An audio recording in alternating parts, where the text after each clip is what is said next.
गुल बानो और जादुई जंगल। एक दफाहटे का जिक्र है कि किसी दूर दराज मलिक में हामिद नाम का एक शफीक जवान शहजादा रहता था।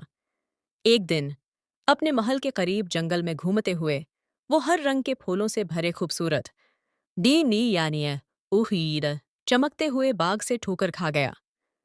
बाग के वसत में एक साफ शफाफ चश्मा था और उसके करीब गुलबानो नाम की एक शानदार परी बैठी थी।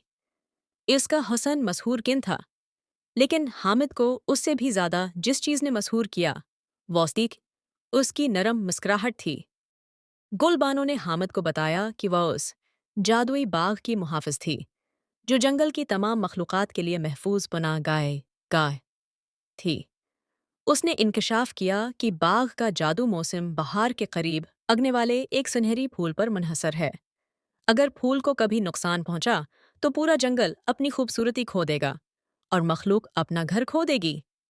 हामिद ने बाग की हिफाजत का वादा किया और अक्सर गुलबानो से मिलने जाता।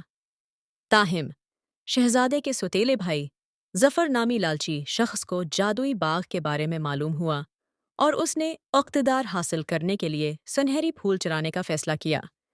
एक रात गए जफर बाग में घुस आया, फूल तोड़ा और भाग गया। जैसे ही सुनहरी फूल हटा दिया गया, बाग सूख गया और जानवर खौफ से भाग गए। गुलबानो कमजोर होती गई और एक नन्हे परिंदे में तब्दील हो गई।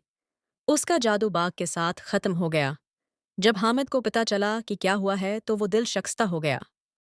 गुलबानो और बाग को बचाने के लिए प्राज़म होकर हामिद ने जफर का पीछा किया। तवील सफर के बाद वो जफर के महल में पहुंचा और फूल वापस मांगा।